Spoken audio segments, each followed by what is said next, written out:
इस वीडियो में Hindi to English para translation trick बताएंगे जो कि 100% वर्किंग है और पूरी यूट्यूब पे सर्च कर लिया, किसी ने ये ट्रिक अभी तक नहीं बताई है।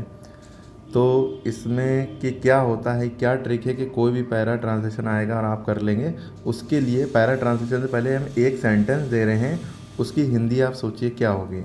जैसे उसका मेरे अलावा कोई नहीं है। हालांकि ये डायलॉग टाइटैनिक मूवी का है और इसका हिंदी ट्रांसलेशन आप क्या बनाते हैं?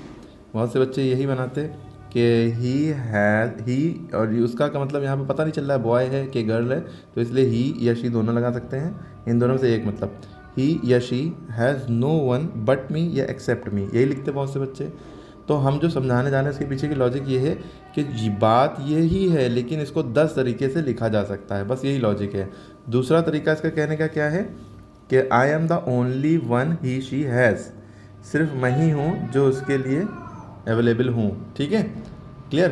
तो कहने का मतलब ये, कोई भी ट्रांसलेशन आए, कोई भी चीज़ आए, वो बात जो लिखी है ज़रूरी नहीं आप वर्ड टू वर्ड लिखें, उसको आप अपने शब्दों में भी लिख सकते हैं, बस उसका भाव समझ लिए वो कहना क्या चाहते हैं। ठीक है, उसके बाद इसको हम ऐसे भी लिख सकते हैं, I am all for him और हर, मैं ही उसके लिए सब कुछ हूँ। उसका मेरे अलावा कोई नहीं है, I am all for him her, इसका मतलब मैं ही उसके लिए सब कुछ हूँ। तो कहने का मतलब समझ, बात जो है उसको कई तरीके से कहा जा रहा है। और there is no one else for him या हर बट मी, है ना, कोई मेरे अलावा उसका नहीं है, ये भी हम कह सकते हैं। अब उसके बाद ही she is dependent on me alone, वो मेरी पर पूरी तरह से डिपेंडेंट है, मैं ही उसके लिए सब कुछ हूँ, मैं ही जो करता हूँ उसके लिए करता हूँ। और आप ऐसे भी कह सकते हैं, आई एम हिज या हर सोल सपोर्ट, मैं ही उसका सोल सपोर्ट हूँ, यानी टोटली मैं ही उसको सपोर्ट करता हूँ। या आप ये भी कह सकते हैं, ही या शी हैज़ ओनली मी इन हर या इन हिज या हर लाइफ।